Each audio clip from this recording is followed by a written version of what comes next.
Hello, it's me, Jeff Faulkner again, talking about the geography of the Book of Mormon, the geographical setting.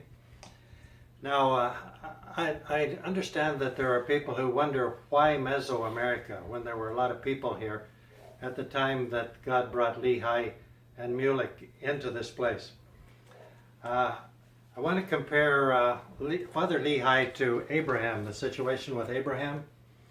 Now God brought Abraham out of Ur of the Chaldees into the land of Canaan, and he put him right down in the midst of great civilizations, great nations.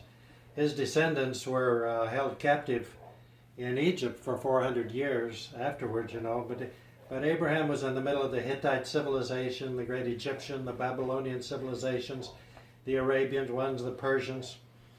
And there were a lot of nations around there, and they buffeted and had great impact upon the Israelites.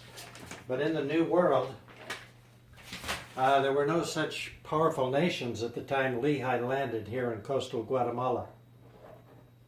The great Olmec civilization in the land northward had declined and was about to sputter out about the time that the Israelites landed.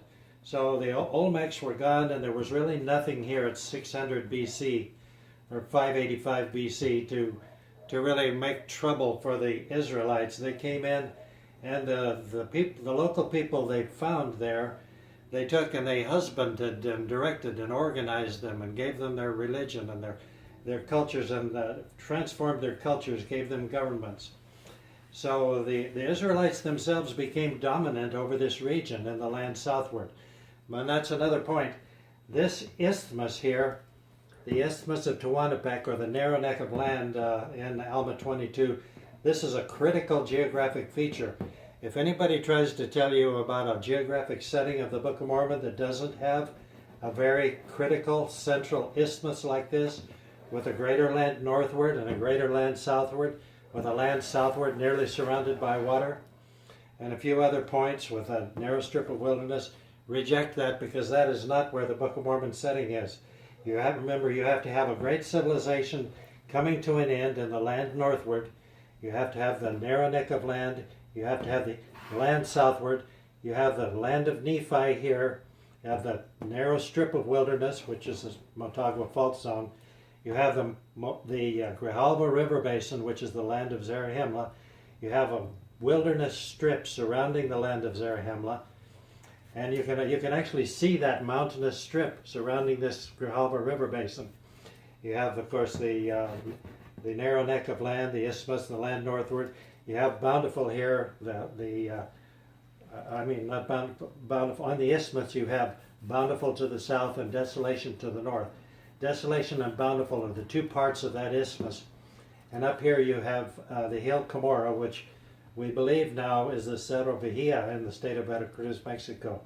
So don't just reject out of hand anything that doesn't have the hourglass shape with the isthmus and these other features. And remember, as I said in the last video, the Nephites and the Mesoamericans saw the east as where the sun rises.